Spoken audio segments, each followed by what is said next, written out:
Мемлекет башчысынын тапсырмасымен заңсыз иемденилген активтерди мемлекетке кайтаруу жумусу прокуратура органдары кызметинин негизги багыттарынын бирине айналды. Президент кайтарылган каражаттын барлыгы халктын ийгилигине жумсалуу тийс экенин атап өткөн болатын. Бүгүнкү бул сөздөрдүн накты иске асырыла бастаганын көрүп отурмуз. Мемлекетке кайтарылган каражат эсебинен элибиздин барлык өңүрүндө жалпы куну 617,7 миллиард теңге болатын 466 әлеуметтик, коммуналдык жана инфракурулумдук нысан салынууда. Булардын катарында ооруканалар менен эмханалар, мектептер, бала бакчалар менен өнөр мектептери, спорт кешендери менен стадиондар, суу менен жабдыктоо жана суу буруу жүйөлөрү, жол өткөлдөрү, ави жайлар менен инфракурулумдук нысандар бар. Мунун барлыгы казакстандыктардын өмүр сүрүү жагдайын жайлытып, өңүрлөрдүн дамууна жаңа мүмкүндүктөр ашат.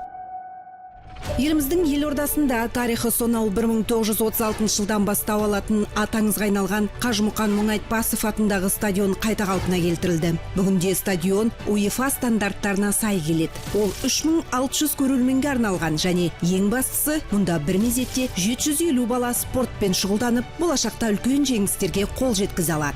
Сондай-ак Астанада Казакстан спорт сарайы да жаңыртылып жатыр. Жакын арада ол кайтадан спортчулар мен көрөрмөндөр үчүн өз эсигин айкара ачат. Нура және Сарыарка аудандарында 2000-нан астам окуучуга арналган 2 жаңа мектеп салынууда. Алатау бөктөрүндөгү Алматы каласында жалпы куну 9 миллиард теңгени курайтын 9 суу менен жабдыктоо жобасы жүзөгө асырылды. Жаңа инженерлик желилердин аркасында Алматынын шетки және тау бөктөрүндөгү аудандарында туратын 23 мыңнан астам тургун орталыктандырылган суу менен жабдыктоо жүйөсүнө кол жеткизип, инфракурулум маселеси бир жолу шешилди. Шырайлы Шымкентте ерекше билим берүүдү кажет этетін балаларга арналган куну 2,5 миллиард теңге болатын 300 орындык жаңа жатакхана салынды. Буган дейин көптөгөн бала тар әрі колайсыз жагдайда туруп билим алган. Ал кейбир тарбиеленүүчүлөр үйдөн окууга мажбур болгон эт. Бүгүнде олар үчүн турууга, билим алууга жана жан жакты дамууга колайлы әрі каопсыз жагдай жасалды. Бул жай гана жаңа гымарат эмес, бул балалардын өз кабилеттерин ашып, сүйүктүсү менен айналысып, арманына нык кадам басууна берилген мүмкүндүк.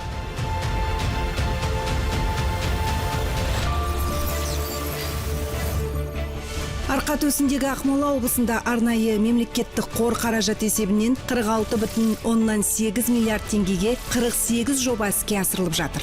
Булардын катарында 15 медициналык нысан, фельдшерлик акушерлик пункттер мен дарыгерлик амбулаториялардын курулусу, сондай-ак 30 суу менен жабдыктоо желисин реконструкциялоо жана салуу, бир жатакхана мен 2 спорт кешенинин курулусу бар.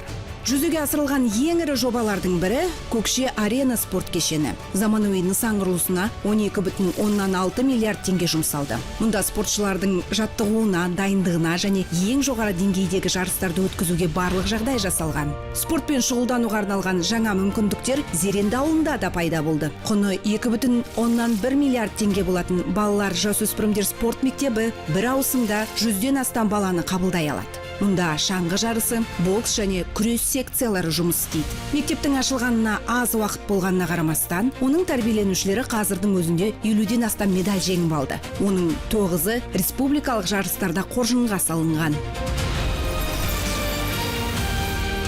Айбынды Алтай өңірінде 79 миллиард теңгеге 8 жоба жүзөгө асырылууда. Мемлекет башчысынын тапсырмасына сәйкес, Өскөмен қаласында куну 44 миллиард теңге болатын еліміздегі ең ірі медициналык жобалардын бірі гематология орталығының құрылысы іс жүзінде аяқталды. Жақын арада облыстың 720 мыңнан астам тұрғыны басқа өңірлерге бармай-ақ жоғары технологиялық медициналық көмек ала алат. Риддер қаласында құны 28,1 миллиард теңге болатын жаңа аурухана кешен ашылды. Енді тұрғындар барлық қажетті медициналық құрал жабдықтармен жабдықталған заманауи көп бейінді кешенде медициналық көмек ала алат. Алтай ауданындағы аурухана жаңартылып, Шемонаих ауданында дәрігерлік амбулатория салынды. Сонымен қатар Олан және Шемонаих аудандарының 4 ауылында сумен жабдықтау жобалары жүзеге асырылды.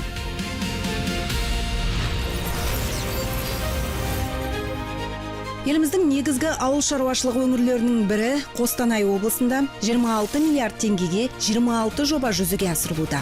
Арқалық қаласы 30 жылдан астам уақыт бойы әуе қатынасынсыз қалған еді. Мемлекет басшысының тапсырмасымен әуежайды қайта жаңғырту жұмыстары басталды. Мемлекетке қайтарылған қаражат есебінен бұл жобаға 6 миллиард теңге бөлінді. Жақын арада Арқалық қайтадан тұрақты әуе қатынасына қосылып, өңірге жету әлде қайда жылдам әрі ыңғайлы болады. Тағы бір маңызды жоба Арқалықтың өзінде жүзеге асырылды. Мұнда педагогикалық университеттің оқу корпусы жаңартылды. Енді студенттер мен оқытушылар үшін білім алуға, ғылыми жұмыстармен айналысуға және кәсіби тұрғыда дамуға заманауи жағдай жасалды. Жітіқарада жылдар бойы бос тұрған ғимаратта қызу жұмыс басталды. 896 миллион теңгеге аудандық емхана салынып жатыр. Жұмыстар аяқталғаннан кейін ауданның 40 мыңнан астам тұрғыны заманауи медициналық көмек ала алады. Сонымен қатар өңірде 22 маңызды объектінің құрылысы қаржыландырылды. Олардың қатарында Әулиекөл, Жангелдин, Қарабалық, Қарасу, Қостанай, Меңдіқара, Федоров және басқа да аудандардағы 19 сумен жабдықтау жүйесі. Сондай Арқалық қаласы мен Денисов ауданындағы 3 медициналық нысан бар.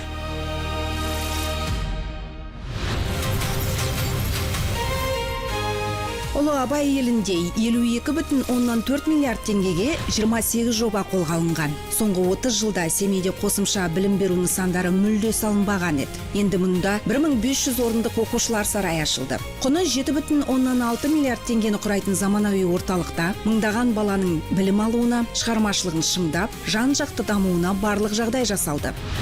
Небәрі 10 айдың ішінде өңірде 2,7 миллиард теңгеге арнаулы әлеуметтік қызмет көрсету орталығының жаңа корпусы бой көтерді. Қазір тұрақты күтімді қажет ететін азаматтарға мұнда заман талабына сай, әрі жайлы жағдайда қызмет көрсетілуде. 6,1 миллиард теңгеге Үржар әуежайын қайта жаңғырту жұмыстары да жалғасып жатыр. Жұмыстар аяқталғаннан кейін әуежай қабылдайтын рейстер саны артады, ал Алакөл жағалауына жету өңір тұрғындары мен туристер үшін жылдам әрі ыңғайлы болмақ. Сонымен қатар Семей қаласында Абай, Бесқарағай, Бородулиха және Үржар аудандарында 21 сумен жабдықтау нысаны пайдалануға берілді. Аягөз және Үржар аудандарындағы көп салалы аудандық ауруханалардың құрылысы аяқталды. Семейдегі көпірді қайта жаңарту жұмыстары да жақын арада аяқталады. Тарихы терең Ақтөбе өңірінің Мұғалжар, Шалқар, Ырғыз, Қобда, Байғанин және Алға аудандарында жалпы құны 18,9 миллиард теңгені құрайтын 16 жоба іске асырылуда. Ақтөбе қаласында ерекше білім беру қажеттілігі бар балаларға арналған өзгеше үлгідегі гүл пішініндегі балабақша құрылысы жалғасуда. Ол 300 орынға арналған. Жобаның құны 7,8 миллиард теңгені құрайды. Мұнда әр баланың білім алып дамуына және өзін жайлы сезінуіне барлық жағдай жасалуда.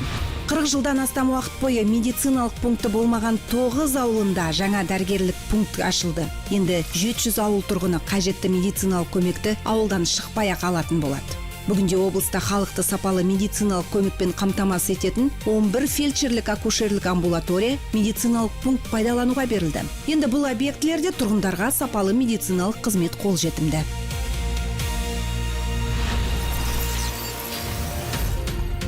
Іле Алатауының баурайындағы Алматы облысында 13,2 миллиард теңгеге 32 жоба қолға алынған. Заманауи инфрақұрылым Алатау қаласының ауқымды жобадан технологиялық жайлы әрі жасыл болашақ қаласына айналуының басты кепілі. Сондықтан мұнда ең алдымен тіршілікті қамтамасыз ететін жүйелерді дамытуға басымдық берілді. Қайтарылған активтер есебінен қаладағы су бұру желілері жаңартылуда. Бұл желілер қаланың одан әрі дамуының негізгі тіректерінің біріне айналады. Ал Шиен ауылының тұрғындарына аудан орталығына жету үшін енді 100 шақырымнан астам жол жүру қажет емес. Мұнда қазір 3 мыңға жуық адамға қызмет көрсететін заманауи дәрігерлік амбулатория жұмыс істейді. Осындай медициналық нысандар Балқаш, Жамбыл, Іле, Кеген және Ұйғыр аудандарының 26 ауылында да салынды. Жер жанаты Жетісу облысында 41,4 миллиард теңгелік 30 жоба іске асырылып жатыр. 8 ауданда 18 жаңа медициналық нысан ашылды. Ал тағы 2 ауданда сумен жабдықтау мәселесі толық шешілді. Текелі қаласындағы Рудничный кентінде мектепке дейінгі шағын орталығы бар заманауи мектептің құрылысы жүргізілуде. Жобаның құны 2,5 миллиард теңгені құрайды. Қаратал, Кербұлақ және Көксу аудандарында 3 жаңа мектеп бой көтереді. Олардың құрылысына 13,5 миллиард теңге бөлініп отыр. Осылайша аз уақытта заманауи, қауіпсіз әрі қолайлы жағдайда білім алатын ұл-қыздар саны арта түседі.